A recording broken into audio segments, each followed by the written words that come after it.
Hello friends, welcome to my channel. As the teams came out of the tunnel before Manchester United's 3-1 Premier League victory over Burnley at Old Trafford, a giant banner was pulled across the Stretford end wishing a happy 80th birthday to Sir Alex Ferguson.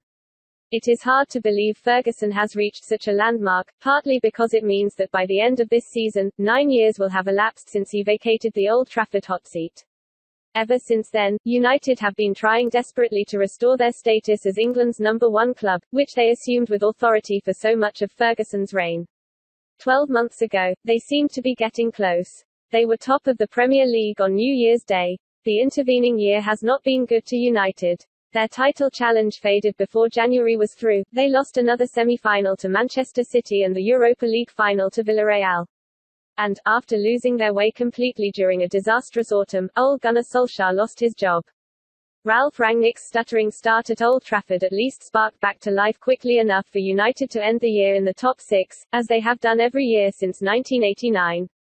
But, evidently, the German still has a lot of work ahead of him. Reaction to Man United's win against Burnley. Go to the Manchester United page. The uncertainties. When Rangnick first spoke to the media after arriving at Old Trafford at the start of December, he observed, "The squad is definitely not too small." On the back of United's match programme, the names of 32 players are listed, all of whom could legitimately claim a place in the first-team squad. Some of the futures of those younger players have already been shaped. Amad Diallo will go out on loan after missing out on selection for Ivory Coast at the Africa Cup of Nations. In contrast, the plan is for Anthony Elanga to stay and try to build on the 3 senior appearances he has already made this term. For others, it is more tricky. France striker Anthony Martial has told Rangnick he wants to leave. Sevilla are interested but have already had one loan request turned down as United demand all Martial's wages are covered, in addition to his club receiving a loan fee. Talks continue to find some common ground. In the meantime, Martial remains on the outside. The same is true of Jesse Lingard, whose contract expires in the summer. With Lingard resistant to a January move, it looks increasingly likely he will leave Old Trafford as a free agent. Dean Henderson wants to play first-team football somewhere over the second half of the campaign, but Rangnick wants to keep him.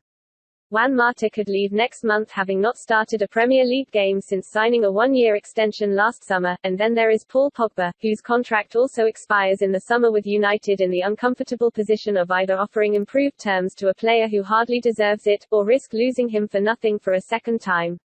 The team ethic. Even among the players whose immediate futures lay firmly at Old Trafford, there have been issues to address. Former United skipper Gary Neville labelled some of the club's players "whinge bags" during their recent 1-1 draw with Newcastle, saying the arm-waving of Cristiano Ronaldo and Bruno Fernandes was a depressing sight. In the aftermath of the game, Rangnick said he was not interested in that as much as the below-par performance of his team. After the Burnley win, he told a different story. "In team sports it's always important that you're convinced about what you're doing," he said.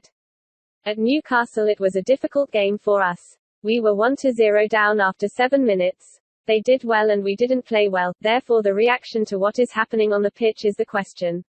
Do we fight back and show them we are a team that believes in themselves? Or do we shake our heads and wave our arms, help the other team and damage our own? For me it was clear to tell them it is important we work and behave as a team and don't show these kinds of side effects on the pitch.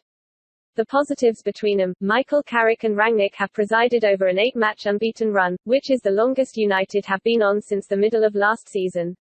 Fourth-placed Arsenal are within sight, even if leaders Manchester City are almost as far in front of Rangnick's team in points terms as United are ahead of bottom-side Norwich.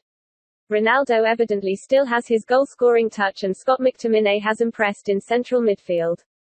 It proved beyond Solskjaer, but if Rangnick can find a solid central defensive pairing, something the continued fitness of Raphael Varane would make easier, United may have a base from which to unleash their unquestioned attacking talents. Yet for all the positives, there is no certainty. It has been that way for nearly 9 years now. As Ferguson celebrates his 80th birthday on New Year's Eve, Executive Vice Chairman Ed Woodward gets ready to relinquish his role. In terms of silverware, Woodward's tenure has not been a positive one. United fans can only hope Woodward's successor enjoys significantly better fortune.